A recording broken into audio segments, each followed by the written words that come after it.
Panza Masolo, Mbote ba Ndeko Balandi et surtout ba abonné à Doudou Montiri télévision, na ba obota la la télévision. Mais c'est ngwa ko mba pona bino mwana mboka Alain Bolojwa. Oyo na ye toko beta sete na ba actualité nyonso ya semaine. Ba actualité ya makasi ya semaine ya ko pesa biso ya ye makanisi. Donc boyebi ke déjà le gouvernement est mis en place, il a investi. Et il y a un makanisi na ye na ndenge gouvernement ngwebimi et tokobeta sete na likambo o etali nomination ya Rita Bola lisusu na o etali de Gérard donc de Gérard excusez-moi antifraude na ebité il y a kopesa makanisi na ye et tokolobela lisusu likambo o etali est ya mboka na biso est-ce que bana classe oyo basengaki mokonzi ya mboka aya kuna na est aya penza parce que trop c'est trop on est collé là passe leki batwa ko kufa mingi na far deso batindi kuna po bakenda ko bundela biso e ko bota mbuma to beta c'était lisusu na mwa moke likambo oyo ezali ko tungisa pe baike to lelo ko fêter hier, c'était fête renseignement. Willy Bakonga, enfin, 3 ans de prison, moi, on a 6 mois de prison. Il a pensé que les Kambangwa enseignement, na arrestation de Willy Bakonga. Donc, c'était dans les Kambo Italie, journée à l'élo, journée à travail. Donc, est-ce que tu as fêté journée Oyo, Missal et Nambo Kanabiso? Donc, on a invité Nabiso. Pourquoi pas la Mouka, elle. Fayoulou, c'est là qui marche mon néné pour nous téléméla et surtout pour interpeller dirigeant beaucoup en biso concernant Est et il y a qui moi blessure il y a bêta mari moi moké kuna de tokaki to vous appelle la précision pour te bien qui secrétaire général maître oyo azarami na mo Njambe bongongo non, Doudou, tu es dans l'hôpital, quelques cas, tu as la précision, on a épingé, la précision. Donc voilà un peu, ensemble, na bino, baïke bolanda biso, Rosalimier, na Alain Bolojwa. Bonjour. On m'a dit que l'actualité semaine est à Rotonda. En tout cas, merci beaucoup pour l'opportunité. Effectivement, l'actualité est au Narara. Parce que justement, la sélection l'actualité au Barreau Balini. Je vous informe qu'au-delà de tout, il y a une mort d'homme. À niveau il y a Ituri, je vous informe, à niveau à Gwende, il Bomi pour défendre la politique. Et je vous informe, il y a plus de 13 millions de jeunes au Barreau Misala Barreau Zambé. On appelle ça l'actualité, mais on a insisté sur un fait. Que l'on est tous avoués, même bateau avec la malheur a pas dit que quantité à manger ce qui dit quoi ça. Misala ou sala. Ce qui veut dire que l'actualité est arrivée, mais comment on prend l'actualité, c'est principalement quoi. Voilà, alors, tout le monde dans le gouvernement, tout le monde non, l'actualité oblige, les lozali, faites, il y a Misala. Ou tu le vois, biloko, matitalo. Misala, dans le beaucoup de zali, toi, chômage, en gros, est très tellement élevé, 90% toi, chômage, et yoko kolobani ni penza. Tu veux fêter. Faites les 1er mai, faites à travail. Est-ce que ça vaut la peine ou bien ils allaient jouer la réflexion? En principe, je te dis tous à la cohérent avec nous-mêmes. Un État sérieux, chaque année, a mis pour la question combien d'emplois on a créé. Parce que tout part dans souci, il y a développement. Le travail et la ligne moko, il y a facteur, il y a production. Pour les beaux produits, il faut que vous ayez un travail. Et bateau baté kaka travail na bango et la libre biso ba ménage. Donc le prix entreprise qui travaille en contrepartie va foutre. Mais le coup est domaine moins sensible. Parce qu'il faut formaliser l'accord entre Moutoye et Sala Moussala na Mouto a possibilité au Sala Moussala. Parce que l'État, il faut aller qui a créé quoi pendant combien de temps, nous allons foutre à combien pour qu'il y ait et permettre à la une vision large sur la situation du domaine du travail. Quand on dit Moutala chômeur, c'est vrai, la définition à chômage, il a varier selon le contexte. On a tout le monde sous question. Est-ce qu'on peut aussi payer les chômeurs en RDC? Non, bah, vous foutez un chômeur parce que même bateau, bah, ça va foutre dans le il faut d'abord tout bah, non, ouais, non. Et l'autre, ils allaient pas, ils allaient que quand on dit par exemple 90% il n'y a pas de chômeurs. Non. D'après la définition formelle, les chômeurs, ils allaient monter à la liste demandeurs d'emploi enregistrés par l'administration publique. Mais ça n'a pas comme ça, même pas que cette administration, on va dire ONEM.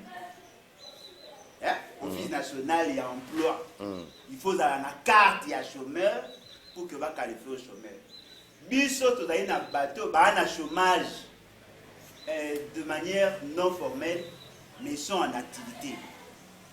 Ça veut dire? Ça veut dire que bateau, il faut bien avoir chômeur. Ils sont plutôt dans l'informel. Ce qu'on pose un concept à Mundele, pour comparer la réalité, na biso bo bengi wamba chômeur te mutasa la moto pour un atongo tipo kapana mo bengi chômeur te. Ah chômeur te, ils sont dans l'informel. Le jour où on aura une bonne administration, on arrivera à formaliser. Misala bateau ba osala. Vous allez vous rendre compte que le Congolais a une capacité de création d'emplois au-delà de l'imaginaire. Le problème est d'aller des problèmes d'administration. Parce que d'après BIT, Bureau international et à travail, nous tenons à quelque chose. Oui, pendant au moins 15 jours. Oui, permet à revenir de manière constante à l'aller chômeur. Tu vois, tu vas que problème n'a plus les gars. En fait, tu comprends, on va linguer Moussala Ndindi, on va rôle par exemple Moussala, Moussala Ni Barol Moussala. Non, Moussala, il faut être engagé. Non, on va d'accord en activité, on va créer chez YouTube, vous allez créer emploi. Mais maintenant, vous n'êtes pas accompagné, l'État ne cherche pas à vous connaître. C'est de l'emploi. Au foot, à Moussala, mais quand on imagine Mouto à ça, à moto. Bah, foot à taxe, tu sais? Ma tâche, oui, après. Quand on reçoit malheur, on a un zélam. Foot à ça, à moto. À optimisa par jour, $10, il y a moins. Bon, bah, tu vas bien bonité. Sur plus, en Suisse, il y a. Si vous aurez $10, si vous multipliez par 22, tu as $220. Au l'équipe fonctionnaire, au l'équipe colonel. Le salaire. Mais si vous avez nous ne faisons pas la promotion, il y a petites et moyennes entreprises. Mais puis avec ce qu'il y a, ceux qui sont dans l'état sérieux, on devait répertorier tous ces gens. On devait les formaliser. Donc il faut une réforme de l'administration. Bien sûr. Et là, vous m'avez dit que vous contrôlez le bateau, vous formaliser. Vous formaliser, voilà, il y a PME, ce que nous appelons le micro-entreprise. Pour enregistrer, nous devons soit ça le transport. Transport moto, transport vélo, transport poussou, transport, tout ça. Ben, tout enregistré par moi. Même pas chargeur. Mais allez Moussala. C'est quoi? Et allez Moussala. Tu n'es pas ébé qu'on formalise. Comment est-ce qu'on installe? Le danger venait d'ailleurs. C'est-à-dire que n'a pas contrat, n'a pas moins informel. À quoi on a Moussala lundi à 11h, à 12h30 balogoli. Ce qui veut dire qu'il y a un monde là pour mettre des normal. Mais ceux qui vont formaliser, vous avez si vous agir chauffeur, au juillet comme chauffeur, il faut signer un contrat, l'État il faut enregistrer. Voici les exigences, voici vos droits. En ce moment-là, on formalise. Donc ils sont protégés. Mais c'est de l'emploi. N'importe on a évité ceux qui n'importe où va taxer avec un emploi. Mais on est une moto, on est licencié, mais on a raté. On a une moto, mais on a raté. On licencié, mais on a correspond à niveau d'études. Là, il a raison. Mais ça, Moussala. Oh, d'accord, ça déjà, Moussala. Ça, Moussala. Tu vas poser la question, tu es dans un moi, je suis un chercheur. La salle à Moussala n'a un ordinateur. Au rôle d'enfant, il y a un projet, c'est une étude financière, il y a un projet tel. Na beti comment on a pas ma mission. Na travaille papa ici, MPSA, so MPSA les nani buke tu poma benga MPSA, MPSA. Utini ngambo na MPSA na tindelo na boîte email, na olia na vivre, na faire vivre bana. Mais ce que le problème est, il faut maintenant formaliser. L'avantage de la formalisation, il y a pas message l'État yebi que dans le secteur tel, on a autant d'emplois. On n'a pas su information. Il y a plus de 100 000 motards. Nous avons l'église de la création d'emplois. 100 000 motards. Oh, l'État, l'association n'a pas. Au moins, tant qu'on a fait ça, casque. Après ça, 36 000 casques en Kinshasa parce qu'il y avait 36 000 personnes enregistrées. 100 000 motards. Manque à gagner pour l'État. Ce que l'État a formalisé, il y a une plaque, il y a une autorisation, il y a un casque, il y a un permis de conduire. Mais ce qu'il faut formaliser, tout le monde a créé une mini-entreprise de transport, il y a 6 motos, le coup, il y a un petit commerce, il y a une patente. Et puis, il y a une CNSS. Pour un moto, il y a un salaire. Et puis, dans le salaire, il y a 2%. Ça na onem pour que permettre onem aille ba ko pesa opportunité na batu mususu. Et puis au-delà de ça, bato ba osala, il faut que ça que le contrat na ba de manière formelle. Et aussi qu'on veille à ce que la rémunération corresponde aux exigences de la loi. Pour un avis sur le il y a une loi qui va SMIC. To comment la SMIC bukoni? Non, mais ezali ezali ndeko na ngai tozalaki na $3 babie koma $5 swig ezali mais mutu atosaka yango aza te ezala bana nationaux ezala na baexpatrié bazali kopesa mpasi na bana mboka na misala baopesa soki l'État ye moko bokonzi oyo ebosono soki l'État ye moko aza incapable ya korespecte SMIC yo yokasa mote ke soda azwaka 167 000 le SMIC elobi il faut mutu afutama $5 par jour. Na bamboka musu ba na ba bête, bamboka musu ba na ba $10 par heure, mais pas na biso, ba bi $5 par jour. Soda travaille 30 jours sur 30. Attends, soka lali ozaka soda. Mais na mutema mabe légendaire ya bateau, ba uta soki wapi. C'est trop fort. Nandimi ba ba nandimi. Na mutema mabe na bango, baza capable ya kopesa soda ata $130. Parce que la Constitution vous dit ceci. Le travail, c'est un droit, mais surtout une obligation constitutionnelle. C'est aussi constitutionnel. Et par contre, revendiquer, ça vraiment, ça la même marche pour nous. Mais yo ça marche na Congo, au Sénégal, mais ma station yo kozwa eza terrible. Ah, tu kabouiko? Oh, état de droit. Moi na muke uta 5 ans fait ça que na beli bakangi ba kose na boloko.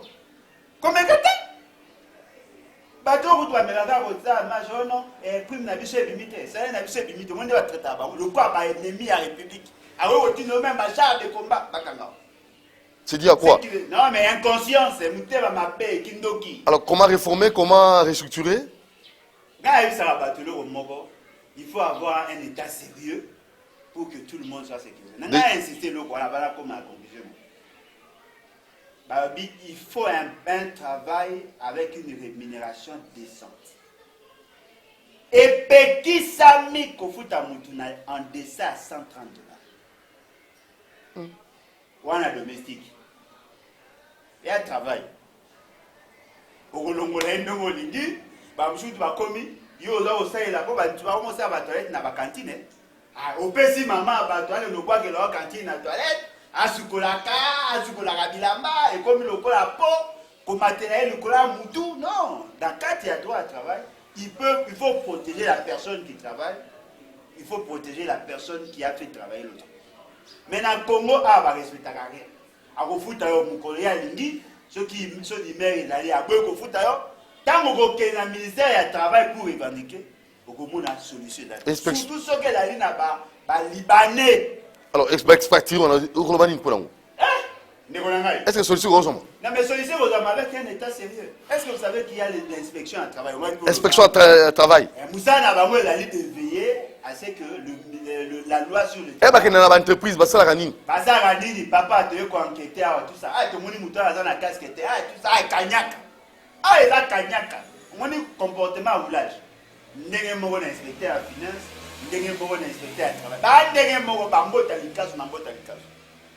Et devant cette réalité, les travailleurs n'ont des yeux que pour pleurer. Mais ce qui te limite, c'est que Marambo est changé. Il faut que la loi soit respectée. Tout ça consistait sur la norme et la normalisation de la vie publique. Justement parce que tu as dit que la loi et la LICO ezali korégenter biso mabe na ngai malamu na ngai loi ekati ngai na katikati ekoyisi ngai mabe il faut nasala malamu ngongana bokomona quand il y a conflit d'intérêt on sait comment réconcilier les gens mais na Congo batosaka mibeko te mais quand on peut imaginer wana kutu ezali kutu nde logo ya grave antisocial criminogène. Est-ce que vous avez imaginé l'État congolais a bien un catégorie, a bien une nouvelle unité, non payé, aux yeux, journalier, aux yeux,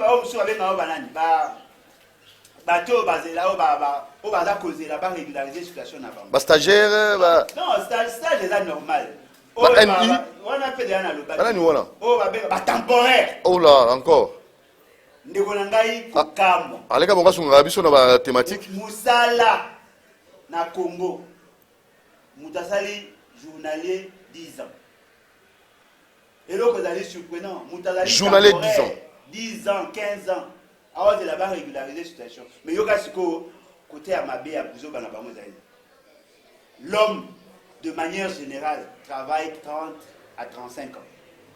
Parce que ce côté, la certification est à vie à Moutou. De 0 à 25 ans maximum, il a dit âge à Koyekola. Ozu Moussala, de 25 ans. Il est belé. Non, parce que 25 ans, il a entre 23 et 25 ans. Parce que moi, je suis à côté classe normale, il faut dans la 6e année, dans 6 ans, à la première, à aussi sa classe. De moi, pour vous, un gars écoute aussi, tu as 18 ans. Tu as moi, non, à la précédente. L'analyse n'a pas trop philosophique. Il faut tenir compte même il y a capacité à cerveau. Capacité à cerveau. L'homme peut travailler à l'âge de 18 ans, c'est bon, mais il n'est pas suffisamment mature. Il faut que moi, à l'âge déjà à moins niveau. C'est-à-dire que tu as un âge, tu as une dimension à l'université. Mais moi, à cette université, à travaux pratiques. Comme ça, président de moi à 18 ans. Non. C'est-à-dire que quand vous prenez cet aspect de choses, vous se rendre compte quoi? Moutouassa, il faut plus de aussi ça va classe dans l'état. Il faut tout le bas. On peut pas bailler. Bamsou ça va année élastique. À ça 7 ans 10 ans à l'université. Voilà. Il y a un benda. Bamsou soupé. Il a dit que au bandi classe dans Bongo les a quitté. Net banga. Na tangi na lagi déjà parents. Na zoaka diplôme d'état dans na jeune âge. Na ke beaucoup dans la politique. Ba vie on a ba embrouillé puis comme d'habitude. Je me suis décidé à aller à l'université.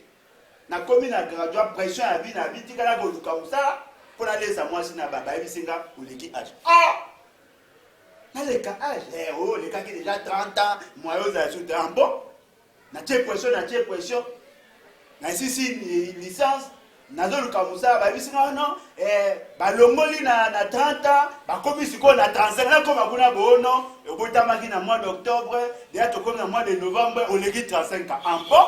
Ils m'ont condamné à chômage. Mais là, on me dit surprenant. Je ne sais pas si chance à vos amis ça. À travailler pendant 15 ans comme temporaire. À oser là-bas régulariser la situation. À surtout pas vous, juillet, il faut continuer. Mon malaki na musala na moi comme ça place une sous terre. Et je t'en Et je d'attends. Anouni 50 ans. Sous qui peut me comme temporaire. Mais là, on va opposer à l'âge. L'âge, sur l'équipe 25 ans, 60 ans ou 65 ans, il a l'âge à travailler. Sur l'équipe 65 ans, on commis parmi les retraitables. Si on a 50 ans sans être engagé, il ne peut pas bénéficier de la retraite. Attends, ceux qui vont régulariser la situation dans 10 ans, vous mettrez les gens en difficulté. Parce que la retraite, c'est une épargne forcée. Expliquez-moi, est-ce que vous avez des organisations dans Bogo? Non, vous avez des organisations. Vous avez normal. Moutasali 50 ans, à Kokili 50 ans sans être engagé, mais en l'âge de 65 il faut qu'il y ait une retraite. Attention, vous régularisez la situation dans l'eau. À 10 ans, 15 ans. Est-ce que vous avez une pension dans Bogo? C'est comme bon, balingaka. Passion parce que si on commune âge à 65 ans, on commune âge à repos. Nous sommes les marathons. Nous avons une énergie dans l'émission dans les années 50 ans. Et on commence à avoir des hémorroïdes, on commence à avoir des rebelles, des gastrites, on commence à avoir des difficultés. Tu n'auras plus l'énergie que j'ai. Quand on a 65 ans, À ça, les 10 ans, il y a épargne. Vous savez, l'épargne, de manière générale, au c'est ici, il y a un problème hémorroïde. Les alliés pour la touche, à ça, les 10 ans épargne. 10 ans, c'est-à-dire que le fonctionne 20% à revenu. Ce qu'on a 20% à revenu, c'est mensuel. Voyez-vous? Yo, ça est pendant 10 ans. Mais tant aussi, si nous sommes à 65 ans, et que beaucoup font dans 100 ans, tu as encore 35 ans de vie. Mais qu'on vive en année, parce que bon, yo épargne qui, et on vous permettre d'abord, ça les résultats. Parce que dans le Congo, ça la bino, l'eau comme à ma baie, où ils ont dit que, après ça va au salaire à bouquet, va permettre à prime à l'école. Prime est liée à la prestation. Mais va calculer des comptes finaux sur base du salaire principal. Ok. Yo, je dois par exemple 150 000, mais va faire prime à 500 000. Bah, boy, qu'on le prime. Si quand on a 150 000, on a 30 000 chaque mois pour payer ça. Et puis 30 000 en francs congolais. Si quand on a 65 ans, comme il faut qu'on paye ça, on a 20% à mon et puis on a 30 000. Salaire de base. 30 000. Pourquoi comme ça? Non, mais j'ai savoir que Mboko est bon. Ah. Bah, respectera ni biso ba chômeur, Mais bah, respectera ni bano ba otanga, bah, respectera ni bato ba za ko travailler, bah, respectera ni bato ba ba. mais bah, donc respecter banani parce que la caisse nationale de la sécurité sociale et ça là. Et ça la mise ko mbongela. CNSS. Oh. Nazo biso esami ba bongisi siko. Est-ce que ba tout ba travailler? Vous savez pourquoi? Mais pas avant de la cour bazali à l'aise, bah toi ça la CNSS soit. On est là bindo te. Bon moi ça bien. Mais nazo biso eza bindo. Wana eza bindo kuna neska bakenda kopunja na leta na bango nde baliaka okomona muto akengela mbongo na yo à la condition de vie meilleur. Vous savez pourquoi? Ce que je nombre ba congolais au ba travailler au ba salarié baza pratiquement dans les 7 millions 500 000 congolais. Ce que maintenant imaginez yo aura 100 000 bakata ka 20% 10% parce que l'état pas compense ça dans une certaine mesure. Ça va 10 000 francs chaque jour. Yo, mon amoutier. Mais multiplié par 7 millions, ça fait combien? Maintenant, on va gérer des sacs à Bambongo. Comment on va faire tout ça, l'étude sur la couleur de la peau, il y a un souscripteur tel.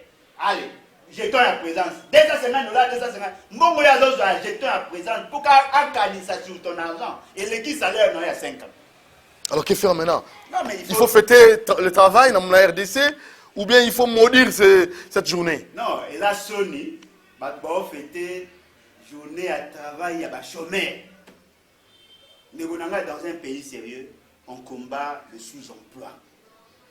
Parce que ce que tu as même la fonction économique, le modèle de développement, plus il y a un grand nombre de produits, plus la taille économique au final. Bateau va produire va mouquer. Biso bateau consommer production na bango to ébélé, automatiquement ça crée un déséquilibre. Vous voulez résoudre le problème du Congo? Faites travailler le Congo. Ceux qui va Congolais va commis qu'au travail, va commis qu'aux rémunération. Bon, on a même ba gouverneur va changer. Ok. Ba problème sur ba nango là ba problème ba gastrite comme ça, justement parce que ba gérer bon que mutu torta a offrir la bango miso. Ok. Mais quand il y aura l'argent, essayez un peu de vous imaginer 12 millions de kilos. Donc un enrôlement plus de 4 millions 600 000 enrôlés. Ce tout le monde va veiller à le corps, va comment va âge à ménopause, parce que les cas âge, il y a mis ça, pratiquement atteint 3 millions de Kinois qui ont l'âge de travailler. Si tous les chômeurs vont comment va carte et tout ça, de formaliser pendant ma monnaie normal. Vous savez pendant l'opportunité d'emploi, vous créez des emplois, vous formalisez, par contre vous avez au Longola Siko, au Longola Rambongo, il y a 1 million de personnes. Au Longola Rambongo, il y a 4 millions de personnes. Automatiquement, assiette de foulement. Donc, et puis, alors, on la livrer. CNSS, alors, on va pour investir dans le domaine immobilier. CNSS. Il faut qu'on tape dans le domaine de la production. Après, qu'on a un champ, une plantation. Oui. Après, qu'on va produire pour fructifier, mbongo ya la kozwa. Au lieu qu'ils vont financer la partie politique, ils peuvent aussi créer des emplois. Facilement. C'est nécessaire. Mais pourquoi ne pas investir dans le secteur productif tel que l'agriculture, la pêche, l'élevage? Dans le secteur minier, ils ont l'argent. C'est nécessaire l'institution financière non bancaire. Il y a agent public de l'État au vieux bongo masalaki, il y a une Willery. Il y a un peu la caisse nationale de solidarité. Par contre, ça là, aujourd'hui peut avoir bloqué le assonance et comme ça. Par contre, ça on met banni na boule té. Ne on a pas tout me gana pour réfléchir biso mi baï pour toi na domaine emploi. Au comme na parking, zando chargé. Parking yuana. Oh, ben l'association. Ah, c'est quoi? À combien? Bon, on va contrôler la montée. Non, mais à combien? Et là, de monter, il est bandit. Donc, quand tu as monté, on peut être président.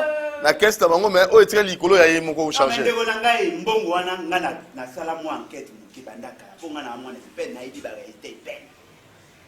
Beta pena calcul pas l'antenne. Na ba parking no so ba reno. Oh non, to ko tsaka 200 000, na ta bo 70 000, na ta bo 400 000. Faut go calculer na le niveau $500 par jour. Na parking nyoso. Tu peux me imaginer. Bonjour, si comme vous avez $500 par jour. Parce que l'hôpital va chauffer, on a dit qu'il faut dispenser. Moi, là, les affaires privées, ça n'a rien à voir avec l'État. C'est une association, mais qui exploite l'espace de l'État. Donc il faut l'État, ça appelle un contrôle d'un partenariat public-privé. Bonjour, pendant parking, vous payez à mon gestion et une structure, vous allez gérer parking. Très bien. Vous créez un assainissement. Vous créez percevoir un bon, vous créez vous travailler dans le bureau, vous créez des emplois formés. Alors, nos autorités veulent créer quel emploi? Des Ronangai, Naingana Bakéwana, Mi, Bomonarana, Babandoki, Bandoki na sens, il y a Kindoki, Neto Finga Batute, Kindoki na sens que, on va travailler à Ming na Boutou. Par résultat, na Bango, tout le monde a un moïté. Bazara, Mine na Boutou. C'est-à-dire que moi, grand poète, mais grand poète, il y a président, aux ministres, moi, je ma paix, la salité, au résoudre. Si vous créez des agences, il y a gestion, il y a parking. Pensez-vous au coût de sa chaîne à Baba? Et vous comme ma propre, parce que comme unité de production. Aujourd'hui, Wende. Vous avez peut-être au moins formé, vous avez peut-être bientôt, vous avez la climatisation, vous avez gentillement dit que ça. Vous avez peut-être à propre, la toilette et consort. Moi, si vous avez un salaire qui m'a calé, si ça sous-collé à parole, ma putain, toilette à propre. Oui, toilette, douana, chicon, là. Avant de t'accouter. Aujourd'hui, vous avez assainissement, vous avez le système à bolorotaka à plastique. Recyclage à plastique. Donc, Michel, vous avez beaucoup ébélé. Nous avons un Congolais conscient qui connaît les réalités du Congo. On peut créer plus de 40 millions d'emplois en moins de 5 ans. Ce que mon président a dit, il n'a coûté rien, il ne connaît rien. Vous savez, dans 1 hectare agricole, 1 hectare d'espace agricole, vous pouvez créer 4 emplois. Attendez, expliquez. Direct. Nous avons la classe. Nous avons ITA, unité de travail agricole. Pour 1 hectare, vous pouvez créer 4 emplois directs. Tu peux savoir un calcul simple. 1 million d'hectares au niveau de l'agriculture. Vous avez 4 millions d'emplois directs. Bon, dans le domaine, nous avons en termes de filière. Nous avons produit la filière café, filière cacao, filière EVA, autour de la culture pérenne. Vous avez la culture vivrière. Vous avez la masangu, soya, madesungu, nyosoto na boche. Vous avez la culture maraîchère. Vous avez bandunda, pilipili, nyosoto na mikio de matembele, tout ça, boche. Vous avez créé autant d'emplois. Mais il y a ce qu'on appelle le fait d'induction. Le fait seulement que vous avez produit. Vous créez deuxième niveau de production. La transformation, il y a pas produit manufacturier, pas produit agro-pastoral. Vous commencez à transformer. Au lieu que vous ayez un foufou dans manioc, vous mettez un foufou dans sac. Vous créez encore des emplois. Au long moment, vous créez ce qu'on appelle la commercialisation. Vous avez un point de vente. Vous créez encore de l'emploi. C'est-à-dire que vous créez dans la filière et bien, voilà, tu peux dire qu'il y a une filière. Toute filière, ils ont la possibilité de création d'emploi. Donc, c'est question de respecter la chaîne, voilà. Ok, la transformation. Effectivement, ce qu'on appelle la chaîne de valeur. Ok, il y a un domaine à l'élevage. Vous pouvez dire que vous avez cuire. Est-ce que vous avez pour ça? Vous avez dit que coton. On peut créer. La société a mis la produit caca coton. C'est un problème, il y a budget, il y a 36 milliards, 12 milliards par an. Tous les années, il y a pour ma boule. Bateau na bino ba bateau ba vivant esprit à maléo. C'est-à-dire que n'enga ya karana abonaka madesu lambami bacheli na sali ya bule risukio na abosa na ke pour que bima madesu balamba ngo quelque part et pendant na moto tokisi ya monika biloko ça. Quand vous avez des leaders, dans leader pour ba leader. Yo pe lima bato. Ah ba leader te. Ba ça mosala na mboko. Ya pesa kanzela. Yo kuti de anzela ba traso de ndilani. Bango na ba boule na bango. Balinga ba gérer oeza. Mais bateau, ba inaugurer bateau kuna, moko na mboka inaugurer. Ba liboso ba inaugurer bateau. Mi balé hein? Balé ne mi balé. Eza ba bateau ya dragage, ba liboso. Mi balé. Kasi eza ba période ya Kabila nde ba saka na banque mondiale. Elo on yansi keza. Yo lingo sa dragage. Allez kabongo, bien bateau inauguré. Ndeko na ngai, botika kokumisa bango parce que ils n'ont pas compris. Notre problème c'est un problème de désarticulation de l'économie. Ça veut dire il faut arriver à systématiser l'économie. L'économie, c'est une chaîne autour du Bango. Très bien. Il faut que vous ayez la situation nini, vous avez nini na maboko, vous avez de wapi et comment y arriver. Maintenant pour le budget, nous avons associé le budget de 36 milliards, 12 milliards par an. On m'a dit que c'est un gâteau de dureté. Nous avons dit que c'est un boulot de nano. Vous avez un peu d'esprit. Nous avons expliqué. Moi, je suis allé à Nano, dès que je suis allé à la vérité. Alors, on a beaucoup de mots. On a tout maman a château du cola, alors, on a dit qu'il est dans l'imaginaire. Il n'est pas réaliste. Il y a un goloba. N'a pas moi, si tu as 10 000 $, ça y est, projection. Ça, c'est la projection. Seras-tu en mesure de mobiliser le moyen? 12 milliards, c'est facile de le dire. Félix, c'est qu'il y a un méga qui a une aventure à 5 ans. 8 milliards, non, 10 milliards 900 millions, budget à 2020. Capacité mobilisatrice, moins de 40%. Dans le budget, en économie, il y a un principe, ça concerne. Où il y a une élaboration à budget. Le principe de la sincérité des chiffres. Il faut justifier la projection ou la prévision budgétaire. Au Kozwambongo, wapi. Ce que budget, la production. Quand l'économie produit, l'économie réelle donc, quand l'économie produit, on sait que tel a produit autant, on vient ponctionner par la fiscalité. Et ici, on ne peut pas produire. On ne peut pas. Mine, Yamabele, Nyonso, Bateka. Donc, on a accueilli et pas Albert Yuma. Non, mais il y a Mukoba Okangaye au moins en Ghana. Albert Yuma. Mukoba Okangaye au moins en Ghana. Albert Yuma, oh, lobby, on a. Non, mais il a eu mais à culpa. À lobby, effectivement, il a eu mais à culpa. À ce qu'il y a un cas avec autant d'orgueil, mais le jour il sera arrêté, au moins en Ghana. Et puis, Mukoba Ndé n'a pas ça. Est-ce que vous voyez que bateau va au Sagana Bisso? Est-ce que Albert Yuma à l'Obagini? Non, mais Albert Yuma a émis Bino. Pour le symbole, la pleine information dans le côté Bino que la période de Moko Bazaki n'a position en faiblesse. Pour Bazaki n'a posé à quoi soit pouvoir na bango. Mindele ba ebisi bango. Non, vous voyez, si vous voulez résoudre le problème de la population, vous pouvez pouvoir na bino. Il faut vous fondre l'économie, vous vivre en autarcie, vous libéraliser le secteur et puis la concession na bino bango ba exploiter ceux qui va exploiter on va exploiter pour bénéficier d'un effet d'induction et des externalités positives. C'est ce que lui a dit. C'est-à-dire que beau payer ça. N'a pas l'exemple ni. Moutouma ici papa tu as besoin d'argent pour permettre ça à quelque chose. Bon on n'a pas on a vu nos locataires Bagali. C'est que moi nous pouvons faire tout payer ça boto garantie à bossing à bateau à des ans en garantie et bon attend beaucoup soango et qu'on permettre de nous investir dans ma camouflage. Bah une bon à on va quoi les bino bon qui. Parce qu'on va pas venir à profiter attention pour bailler bien bon mais bino ba botika na ndako faut beaucoup fouta. Non seulement que botika bataba pa na ndako ça que ba fouta mais faut bino pe bo vivre. Ba def ça biloko na biso ba minéraux na biso ba pesa ba toi na nyongo. Ba tongo pe bazala mbongo te ba zimbongo ba biloko na biso ba ke ko defisa isusu mutu mususu biloko na biso bango siko ba defi nyongo ba ye nango ba ye ko defisa isusu ko mbongo.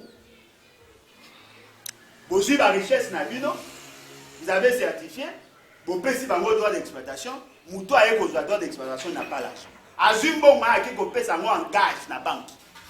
Non, voilà, on a un droit sur l'exploitation, sur le sol congolais, ils ont une minéraux à telle valeur, tu as un document qui à l'État congolais, à Molinioyo, Yangoyo, à l'Ebopesa, à Mbongo. C'est un mouton qui entre Bisson à la banque, à Mbongo. Mais là, que faire? Mais la révolution? Révolution? Mais. Bon, ça n'est pas rien. Ceux qui veulent que le système à logique, ça n'a rien. Parce que l'autre, le barango, quand vous avez un mauvais président et quand il prend de mauvaises décisions, ça vous colle à la tête. Ça, c'est à l'époque de Kabila. Non, mais bien sûr, bon, mais là, Kabila. Félix, c'est qu'il parle aux gens en Katuana, vous avez surpris à quoi apprendre, ce qui m'ont attiré qui n'a quelques pourcentages à la concession, parce que il n'y a pas longtemps. Ce qui m'ont un problème là, monsieur Nino, Kimingayo, Sokimo, j'étais avec. J'avais reçu. Pardon? Joël Cadet qui m'avait parlé de Sokimo avec. Comment Kimi? Non, mais Sokimo, elle a les sociétés, elle a exploité mort à Kilomoto. Bateau Bakoma Ituri, Bakoma Bazou Elena Isiro. Beaucoup de monde à Sokimo, il faisait le beau temps là-bas. La carte de la recherche, il y a un coma, est-ce que vous savez qu'il y a des agents à Sokimo dans un pays? Ça les biso, même biso na contrat avec un joint venture. C'est-à-dire que tout le monde va exploiter, mais nous avons un pourcentage. Pourcentage, wana et mon en arrêté, agent au bazar en carte à Sokimo va foutre à m'arrêter, va me donner baolia. Ne on a pas dit baolia mbon ya bino anda on a pété. Yo pas nous olé, mais nda on a bino. Mi kana na kata mabele, na kata l'été là. Mais il a quand même bien fait pour révéler en Albert Rimo. Non, mais avoir bien fait, mais il n'a pas été suffisamment sincère. Et bon, le bac, ça a été fait quand lui était PDG à Yajekabine. C'est lui! Au moins, le temps où on a vu la révolution, c'était ça. Le jour où le Congolais va voyer, ici, quand beaucoup est ça.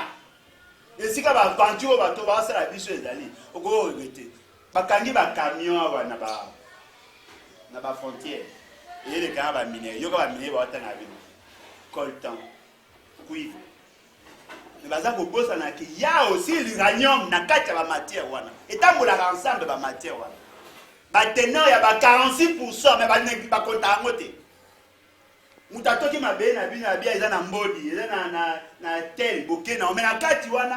a de l'uranium qui n'est pas comptabilisé. Il y a un centre, il y a une certification à la matière précieuse. Quelle est leur place aujourd'hui? Bateau va aller charger à antifraude. Bino la matière X va exploiter, mais ça a des composantes non négligeables. Il y a un moment où le Congo est allé à 100 $, à 10 millions de $, pour nous sommes des lâches. Pays riche, population, alors vivre pauvreté parce que tout le monde est en train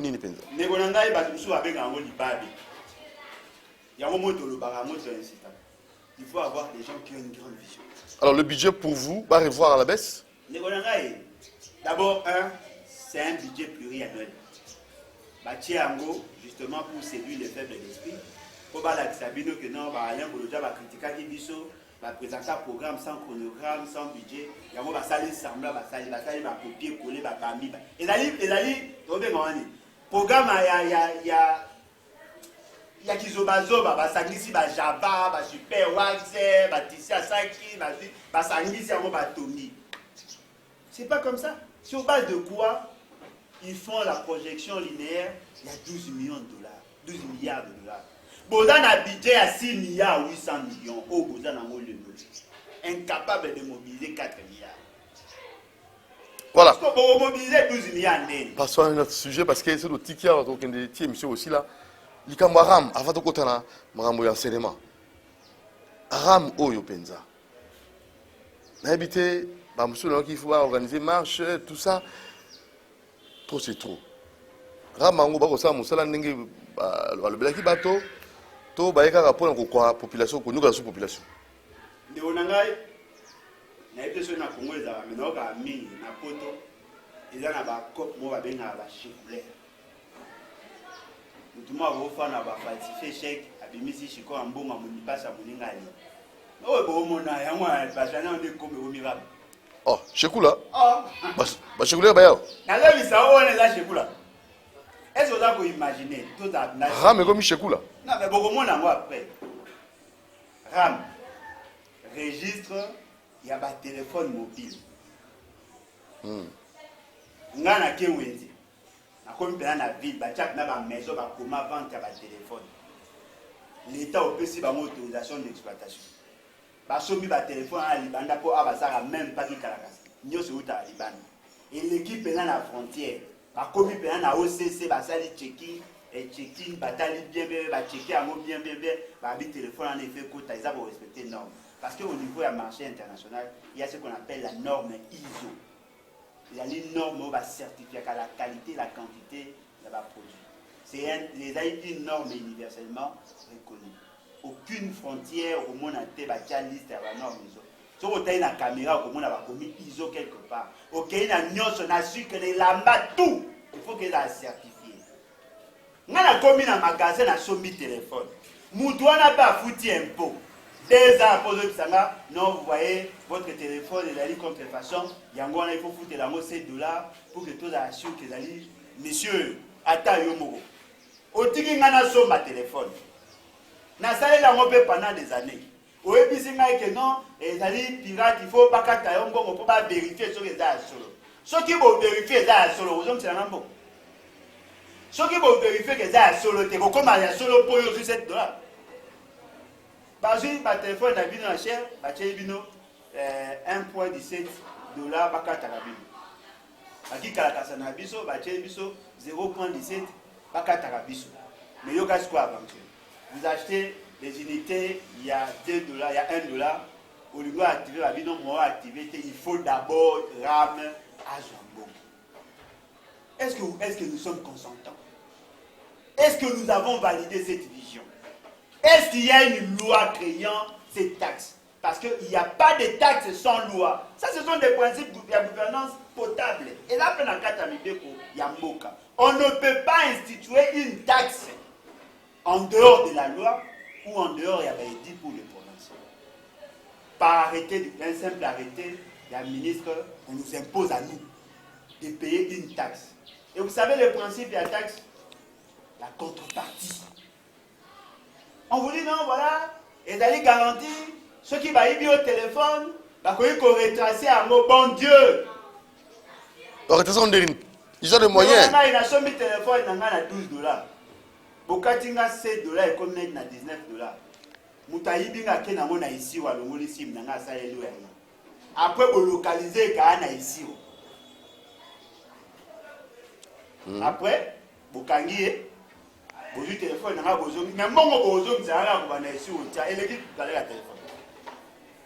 et puis ils vont arrêter combien de personnes? Oh non, on veut vérifier si le téléphone est vrai à partir du numéro email. Mais ça c'est ridicule. S'ils avaient besoin de notre argent, et bon, qui va compte ça, surtout il y a pris, il y a tout fout déjà TVA. TVA déjà chaque fois. Ça l'appelle 16% de la valeur et à peine. Il y a unité.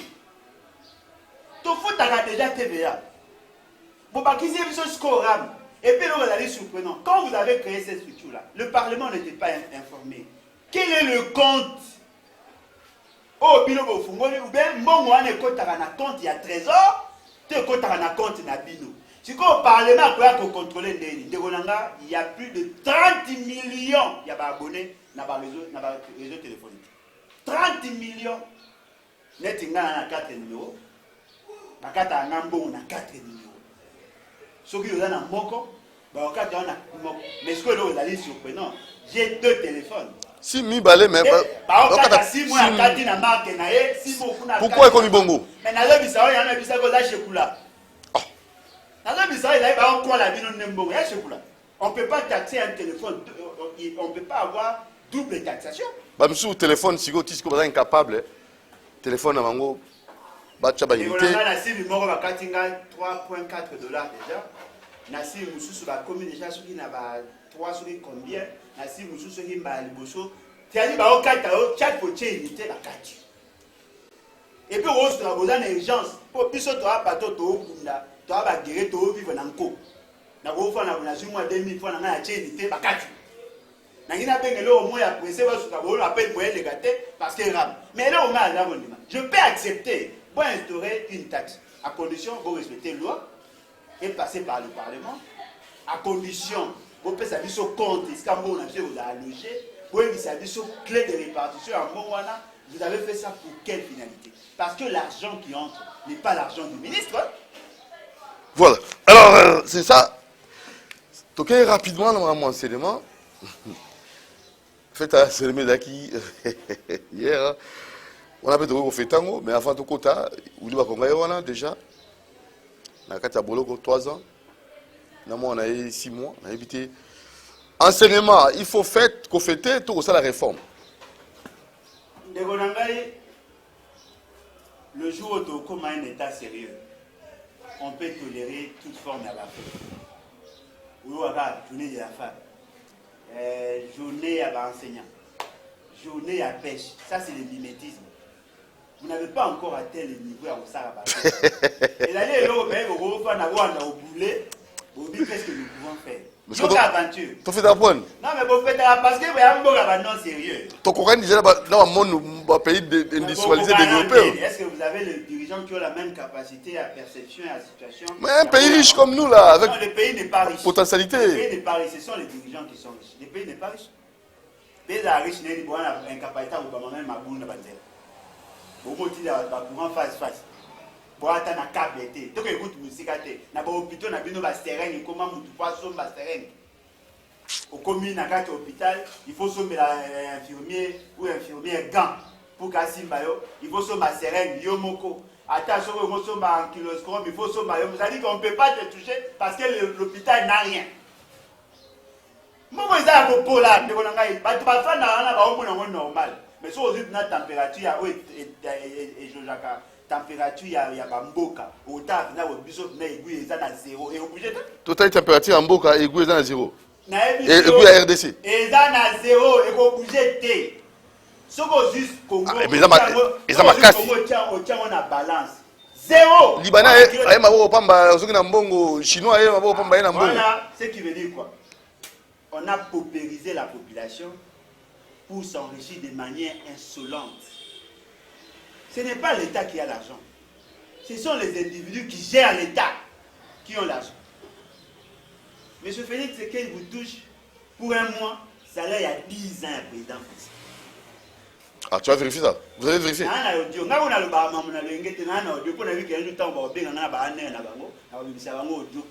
y a eu de pèse. Non. Tena autant comme tu vas à ton comme la procès. Cadre il y a eu de pèse. Procès non. Non mais Soki. Cadre il y a eu de pèse.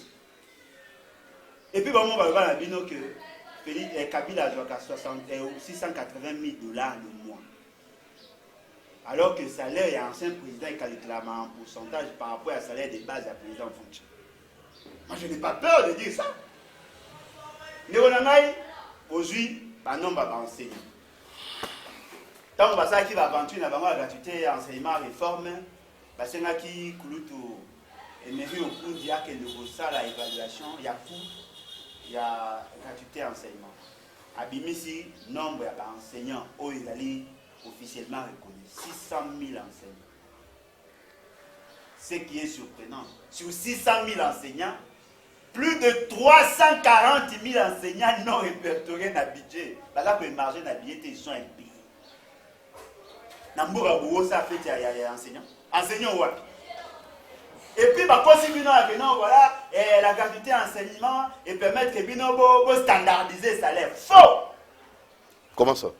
On a une zone. On a 3 salaires. Vous avez un enseignant, vous avez 195 000 francs. Vous avez 210 000 francs. Vous avez 315 000 francs. Pourquoi? Non, mais il y a ville. Il faut pas en plus parce que la faute à loyer pour y avoir là supérieur. Il y aura des gars, il y a ridiculité à part. Parce que par exemple, on pense que Mouta Kinshasa va foutre à loyer cher, mais Mouta province va foutre à l'électricité cher. Tant on ne peut pas foutre à recevoir un produit manufacturier cher. Parce que la province, par exemple, pour se déplacer, faire 25 km, il doit louer une moto à 25 $. Mais moto à Kinshasa, grâce à ma tante, on va transport à Bango. À Bango, on a Kingaza, Nazuka, comme Gombe. 500 francs. Pour comparer, on va aller pour y habiter. La vie est trop chère là-bas, trop chère là-bas. Mais le corps a un indicateur, il faut bâtir la marque. Et vous payez un enseignant 195 000 francs. Et puis le monsieur l'enseignant n'est pas recyclé. En réalité, il faut mettre à niveau chaque année les enseignants, parce que la science est évolutive. Donc ça, il faut une réforme, il faut remise à niveau. Il faut la refondation et un système d'enseignement et comme une politique d'enseignement. Il faut tout ça la union, surtout ça la corrélation entre l'enseignement et la finalité et action pédagogique. Ça veut dire? Ça veut dire quoi? Parce que ça psychopédale, quoi, bisopo, on attend une université pédagogique. On a l'économie, mais on attend une université pédagogique. Quand on veut lancer le processus enseignement-apprentissage, la première des questions que l'on se pose, quel type d'homme voulons-nous former? Ça répond aux besoins du développement. Parfois, on non. Au moins, dans la classe, les sciences littéraires, sciences commerciales, est-ce que le besoin, il y a développement, la pose à littéraire et belé? On développe la science par rapport à besoin de développement, par rapport à la réalité mondiale. Notre réalité, notre besoin. Non, votre réalité, on a formé beaucoup de juristes qui ne font rien. Alors il faut réformer, il faut refonder. Renversons un peu la pyramide. Il faut, il y a un autre personne, conseil, il y a un membre, le peuple congolais va comprendre. Ils ont habitué à une classe politique de position, il y a les bâtiments. D'abord, il faut savoir que dans le processus d'enseignement-apprentissage, on a deux dimensions. La formation formelle et la formation non formelle. La formation formelle, elle est moins qui normal, maternelle et université. La formation non formelle, elle est moins pour récupérer, pour mettre à niveau afin à maximiser la productivité. La formation non formelle, c'est la formation qui est adaptée aujourd'hui. Il y a plus de 34 millions de personnes qui n'ont pas suivi une bonne formation. Ah bon? Je vous dis. Parce que Pélé va faire des perditions scolaires, va faire des classes de Pélé. Pourtant, moi, dans ma province, au moins, on ne pas pendant à l'école primaire. Pourquoi vous n'avez pas contribué à la 4e des humanités? Non, mais bien évidemment, il faut adapter la formation par rapport à vos réalités. Et puis, cette formation doit avoir quelle finalité? Développer les secteurs de la vie nationale.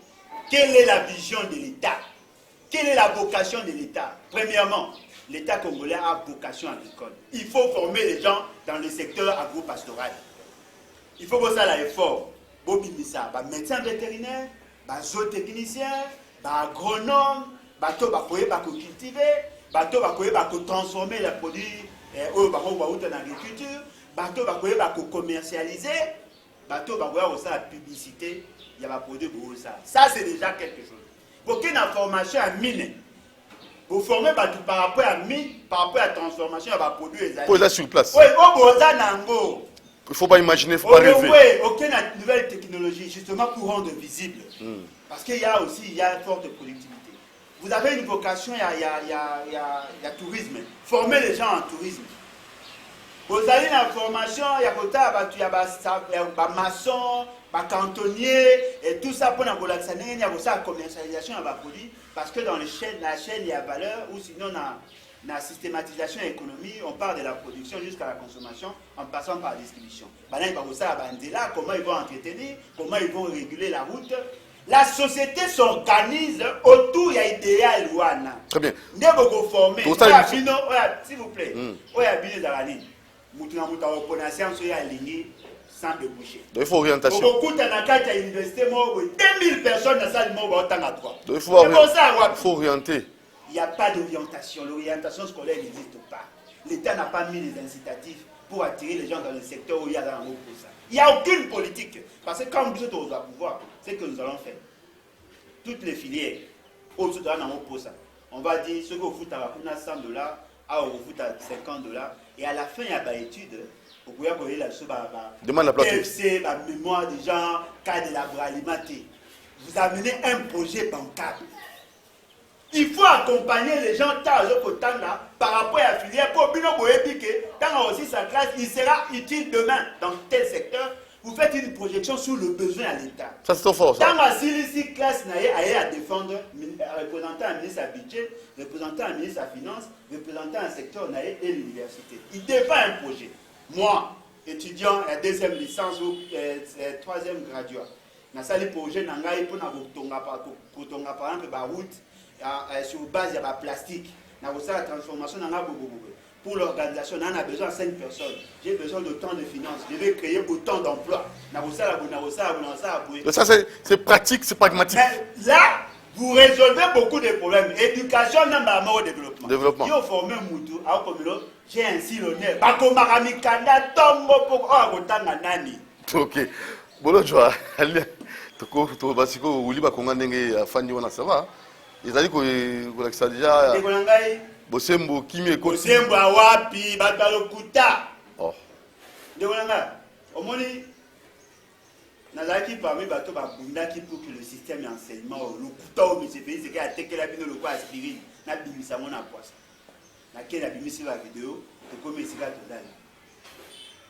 Et là ça il n'a pas c'est que pour la toute première fois je me suis senti manipulé par ces gens ici. Georges Kapiamba, Georges Kapiamba. Asali nini? Le wasali biso Akash, alors on la peuple. Akash, donc on la biso. Désolé, elle n'a pas d'abord moi crédit mais tu ne vaux rien. Oh là, c'est trop fort. Non, je vous dis. Georges Kapiamba, attendez. Georges Kapiamba nous a dit. Sunga biso makasi papa. Asunga bino ba kosi bino. Georges Kapiamba. Aïe Sinabi, on a arrêté Willy Bakonga avec 2 millions. Moi en tant qu'économiste, c'est ma foute matinga negonanga la siliki. Nous tenons ça sigi. 2 millions. Vous faites sortir du pays dans une économie aussi faible, 2 millions de dollars, auquel on a payé étranger pour aller consommer là-bas ou faire la thésaurisation. Moi, j'ai réagi. J'attendais. Heureusement, j'étais quand même assez prudent. J'avais demandé aux gens d'être prudents aussi. J'attendais à ce que dans mon procès, il y a des vies. Dans ce tour il a été jugé pour 30 000. Oh!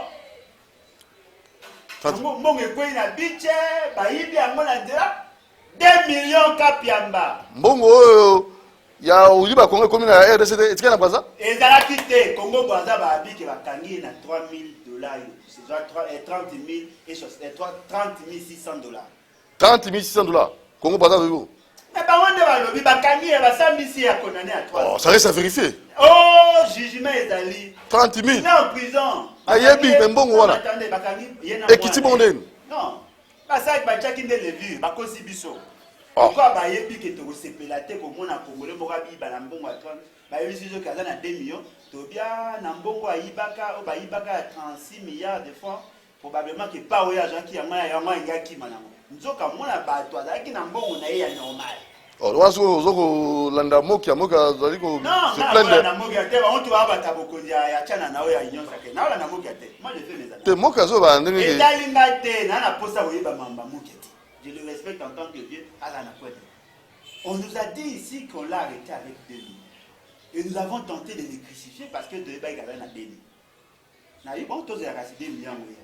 Tout ce il a été arrêté pour 30 600 dollars, lui et son fils. Raisonnons un peu de manière directe. Il est reconnu à tout le monde de détenir dans ses poches 9 999 dollars à la frontière. Oui. Bami balé, c'est-à-dire que c'est toujours 10 000, 20 000. Qui n'a droit à 20 000 dollars. De Bakangi pour 10 600. Mais nous savons aussi que dans le cas y a un service, ce qui a déclaré quitter, ce qui veut dire qu'il a tenté de faire passer l'argent de manière illicite. Mais la sanction ne peut pas être 3 ans de prison. Et l'identité? Non, mais sur l'identité. Passeport, double passeport? Pas à Sambisi Amada. Parce que si c'est un faux usage de faute, c'est un mbongo. Mais bon, en fait, on va vérifier. Parce que la gratuité, on va toucher en côté. Et là, nous testons. Babi, on les a écoyés après. Qui ne sait pas, quand les gens ici au Congo, surtout les officiels, toujours fait des missions avant la maboko. Donc pour le yo, a tombé la poule à ma baie. Pour le monde, la richesse, mon gars, a tombé la poule à ma baie. Ça t'aura traversé le Bakangi. A tombé la poule à ma baie. Andeni. N'andeni que au basala régulièrement, n'angongo de Bakangi. Mais hors de côté, il y a des bandits. Oh, mettez le doigt sur la canne, on va ça qui ont lobby. Oh. Non, mais attendez, dites-moi, tout la main sincère. Le jour où on va commencer à faire travailler les gens de la frontière, pensez-vous vraiment que Félix Tshisekedi sera en liberté? Pensez-vous que Félix Tshisekedi a la peau de la banque? Yo, que vous voulez dire? Non, pensez-vous que Félix la banque a 10 000 $, moi, à couche, na permet. Est-ce que la loi va s'appliquer quand on a Willy Bakonga? Ngana la cause de la procès, il y a gratuité enseignement. Non, non, il mais oh, wana, vous voyez que vous foutez, ça y est, ma pénalité. Vous foutez, c'est ma mente. Vous voyez, voilà, le cause qui n'a plus de 10 000 ou 12 000 $ de plus, vous foutez à 50% en bon mois, ça y est, au 14. Donc, on a flagrance, on a flagrance, tout cela qui flagrance. Bon. On viendra peut-être prochainement. Ce qui va dire qu'il n'a pas ça pour aider Bissou. Ce qui va dire qu'il n'a pas ça pour aider Bissou. On va gagner un ce que vous gagnez pour 12 000 et que vous payez 3 ans de prison. Moi, vous gagnez pour 6 mois de prison pour avoir détenu plus d'argent. Et puis vous gagnez, vous gagnez. Bah, tu peux monter bien. Bah,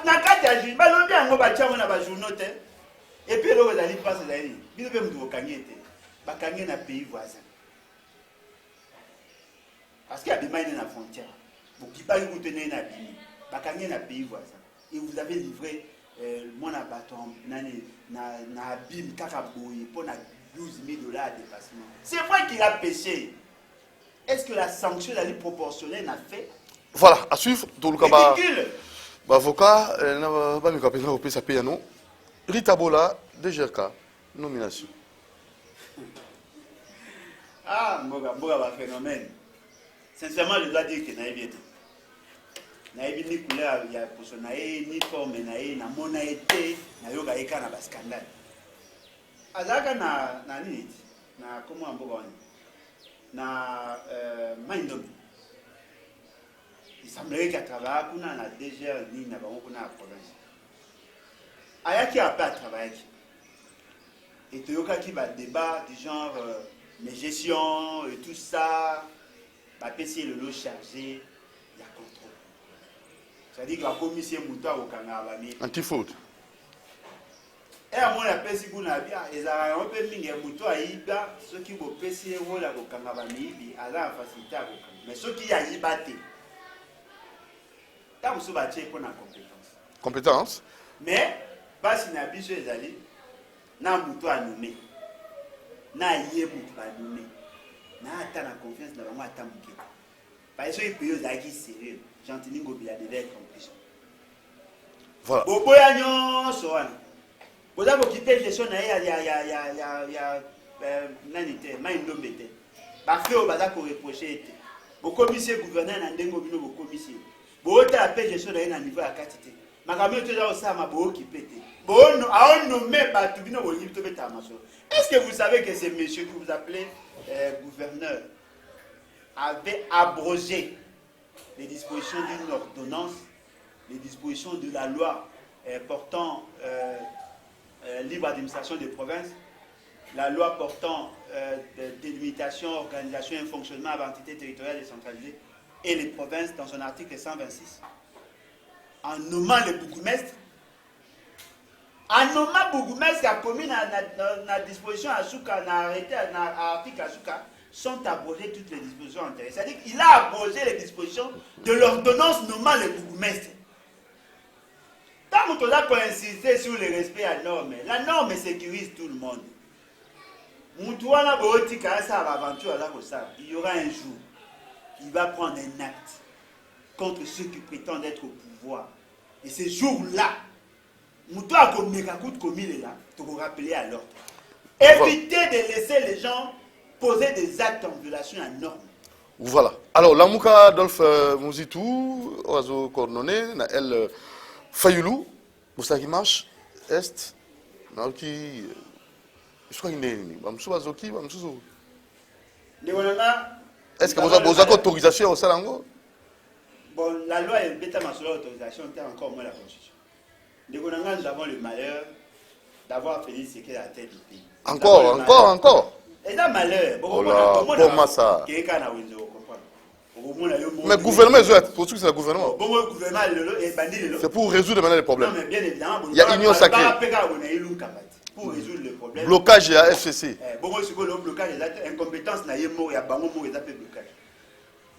Nous avons le malheur d'avoir fait ce qu'il a tête. Son papa a fait semblant de se battre pendant 37 ans. Semblant, il a fait semblant de se battre. Je peux le démontrer. Comment ça? Il a fait semblant de se battre. Il a fait semblant de se battre pour défendre ce que lui appelait l'état de droit. Est-ce que vous savez que la Constitution, dans son article 26, instaura le régime d'information? On ne demande pas l'autorisation, on informe pour qu'ensemble, entre les organisateurs et ceux qui prétendent gérer la police, encadrer les manifestants. Commis par vos lettres, ils n'ont pas manifesté quelques jours avant l'activité annulée. Les gens avec autant de violence, avec autant de haine. Téléphone et oh, ça c'est pas ça. on a des vidéos. Le téléphone, on a des vidéos. tu vas illustrer l'émission. On a des vidéos. Bazui, téléphone.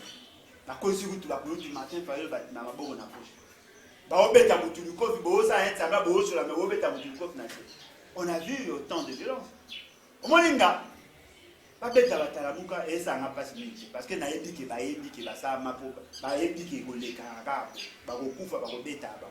le logo salinga pasi ya makasi Félix Tshisekedi s'est permis. Il y a côté na ba policier ba beta ba na biso ba gaz lacrymogène ba kangi ba na biso ba violer ba violenter bango ba tie bango na ba camion ba nyati bango ba bemi bango na cachot moi na 9 ans. Qui dégâts mutema mabe? 9 ans comment ça? Oh, na biso ba kangi ba na beni.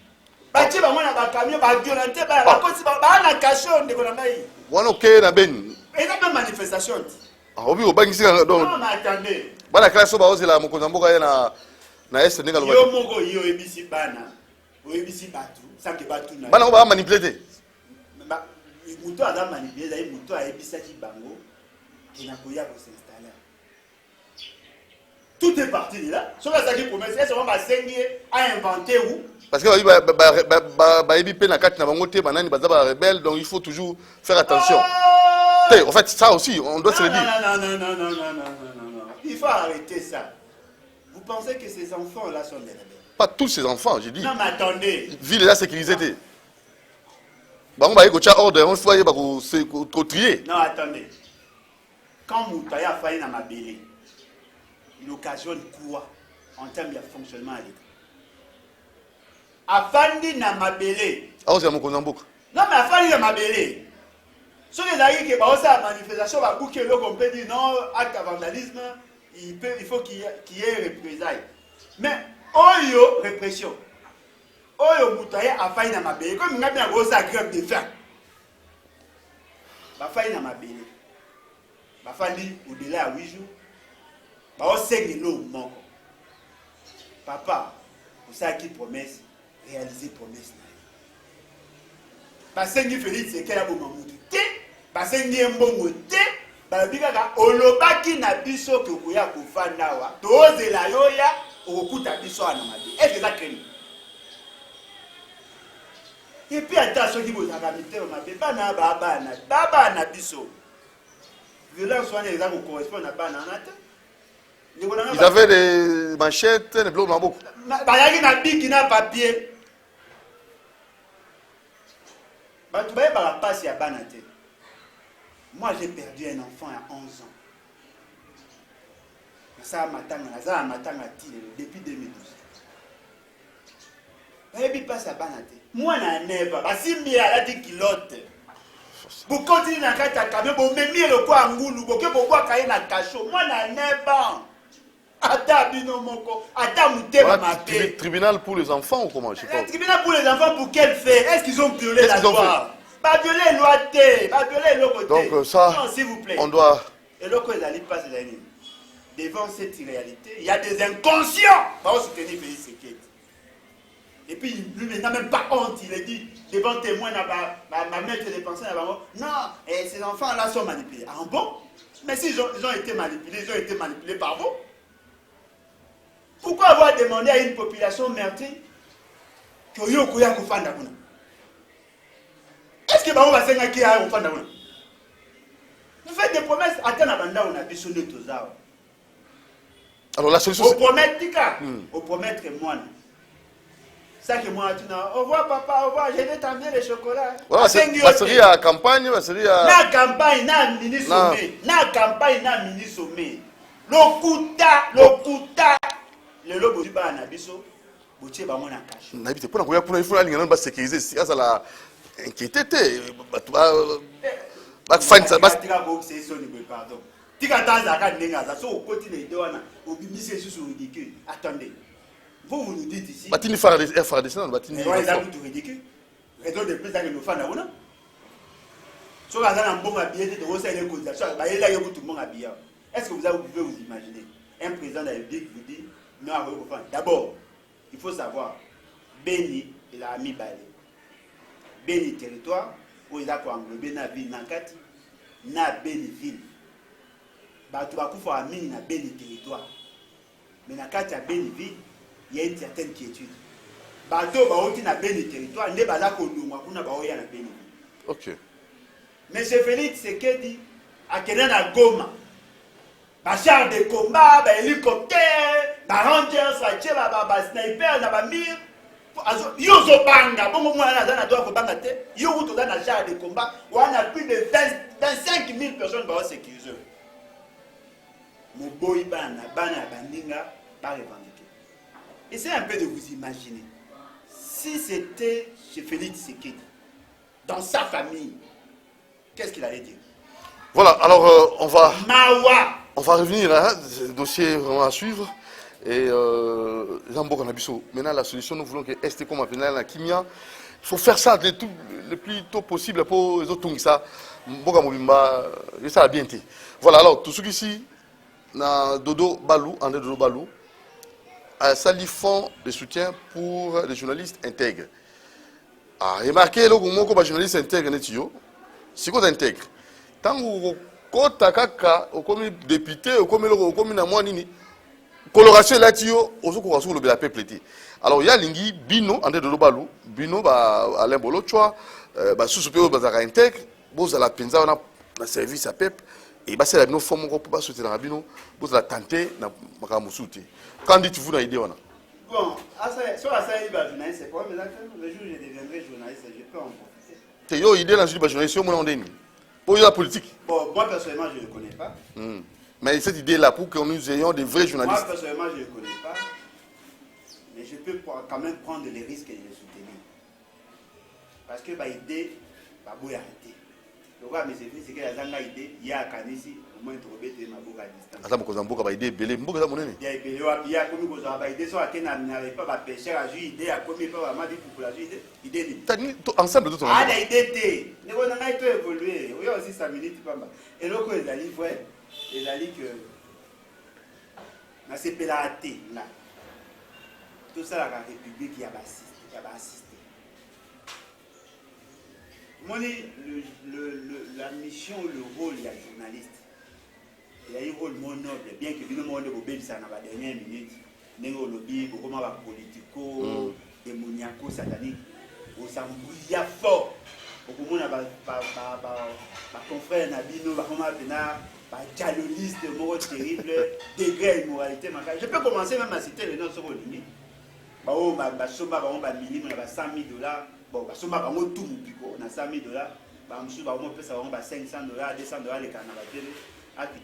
Sans fondement, sans cohérence dans l'analyse, bien que par moment, il va rappeler Maël et comment un peu tronqué. Alors, il y a beau le courant de Zobal. Ce qui a ça à moi ici, il va échouer. Pourquoi? Parce que je ne vois pas un fonds qui peut prendre en charge la vie à la jeunesse. Alors, on a tout fonds, ça pour conscientiser. Mais aussi, on a repousser. Mais quand on imagine, il y a des chaîne YouTube. Oh, bah, ça va m'intégrer. Mais okozwa bango wapi? Okozwa bango wapi? A sélectionné. Mais on sélectionné sur base de quel critère? Bon, ça va la commission ça. Aïe, commission Kanyaka va corrompre. Est-ce que vous dites que les journalistes célèbres dans le Congo pour la plupart dans la coloration politique?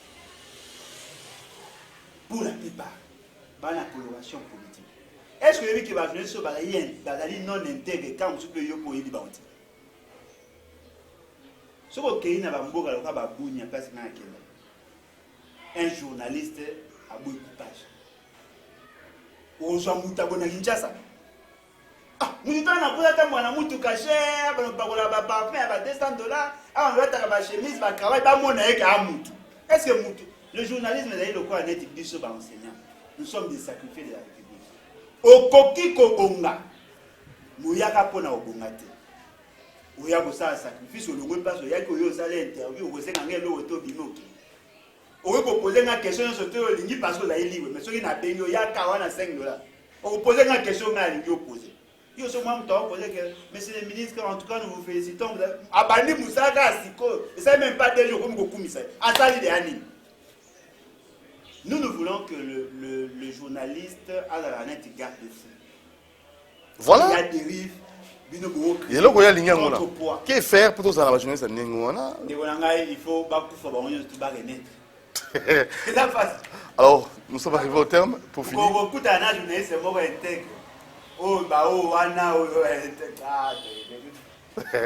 Alors, allez. Félicitations quand même à ça effort, mais le journaliste peut vivre avec son travail. C'est possible. Dans un pays sérieux, parce que les gens, ceux qui ont un fonds public, ils ont un documentaire, ils ont une enquête, ils ont tout le monde a besoin de millionnaire. On va payer là sérieux. Oh, il va présent à Bango, il va peut-être structurer tout. Au monde a besoin de. Et félicitations, on a eu un travail. Voilà. Kabila Zé, hein? Kabila Zé, il y a déjà. Agenawa. T'es un gars qui n'a pas été, ça soit fan. Kabila n'a pas de Kinshasa.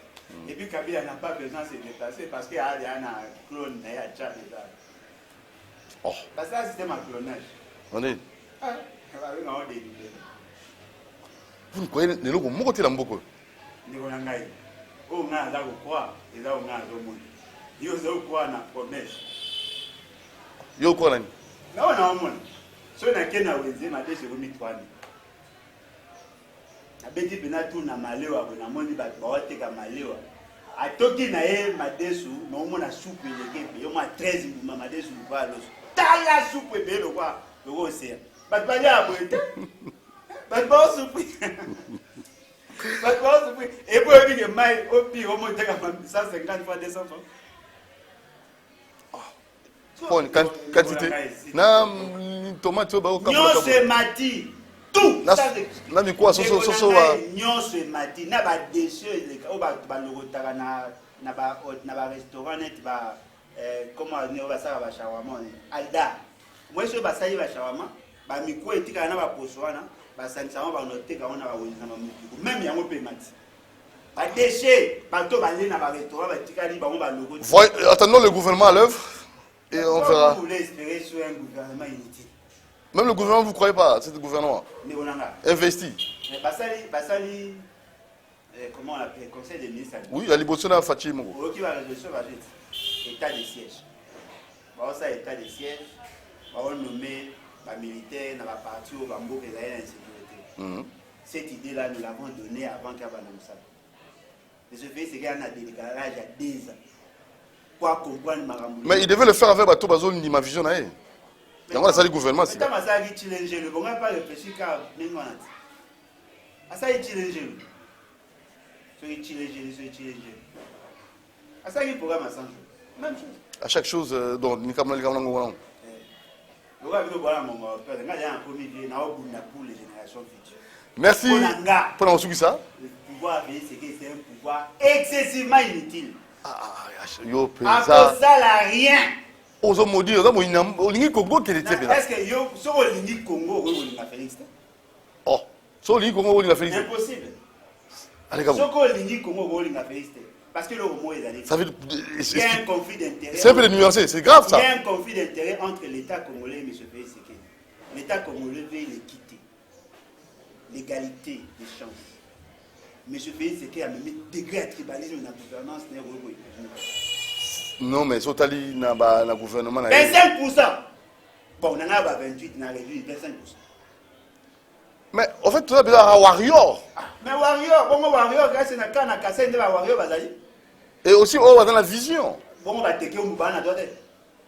Mais si tout le monde est un ministre, papa. Non, mais attendez, mais si tout le monde ne veut pas être ministre, mais vous savez la sélection par rapport à la province. Est-ce que vous savez que la province de Kinshasa n'est pas représentée? Et vous trouvez ça normal? Dans un pays sérieux, vous avez exclu Bateke ou Moné, par exemple, Bateke. Quand on a maillé dans le Kassai. Bien évidemment, c'est ça l'exigence constitutionnelle. Attendez, la Constitution dit ceci, il faut tenir compte de la représentativité nationale. Mais pour les femmes, c'est bon, non? 30%. Mais on va femmes, nous sommes une femme rwandaise, nous avons abondé. Na pesi ka exemple na bité les rwandaises. Ah voilà. Ce aux rwandaises, en principe, ce qui faisait c'est qu'elle était vraiment ce qui devait être. Et vous m'avez dit dans toutes les provinces que l'on sente au moins qu'il y a une ou deux personnes. Parce que tant vous avez 57 députés, 57 postes ministériels ou 57 postes ministériels, en principe, dans toutes les provinces, on devait avoir un ministre avec ne fût qu'un vice-ministre. Province, il y a Chouapa, Bajui, Guy Luando. Mais Guy Luando n'a pas à Kinshasa. Babi est originaire à Chouapa. Mais province à Kinshasa, Bozu Moutou a pas nous. Ce qu'on va te dire, on va te le théorie, n'a pas de maïl, Voilà. Sony. Tout ce qui est là. Merci na opportunité au PCBiso. Mais il n'y a pas de papa. Ce que je dis, on a appris à vous sacrifier vie dans la peau. Alors que c'est qu'il a appris à vous sacrifier vie pour pocher vie. Moi j'aime le Congo. Franchement, il y a un bon président, il n'y a pas foutre le président. Non, moi j'aime le pays. Ah, vous moi je me sacrifie pour le pays. Au moins, il y a sur le terrain d'autres les Arabes. Il y a aussi des études pour connaître le Congo. Na koma ba kikwiti na kenda na tambola ba mboka ba otuwele na kenda ba chopo ba ituri na kenda ba goma ba buta na tambola ba mboka rien pour connaître le Congo, comprendre les réalités réelles du Congolais. Moi je connais le Congo. Je ne dis pas que je suis le seul, mais je connais le Congo. Ce que vous faites ici, ce sont des aventures. Il y a plus de 70% de la population parfois on a pas milliers de projets. Aucun projet de développement ici dans Mboka. Aucun. Donc il faut voir les provinces, il faut combattre. Donc merci beaucoup. Conclusion et votre émission et continuer. Merci à Moro Djambé, merci à Alain Kabongo. Abonnez-vous massivement à Doudou Montiri TV. Des questions, des réactions. Nos messages comme l'habitude on a plus 243 89 61 52 634. Aimons le Congo, travaillons pour l'intérêt et le développement de notre pays. C'est ça qui fera de nous, peut-être, que nous serons comptés parmi les grands. La grande nation. C'est parti, à la prochaine. Ciao.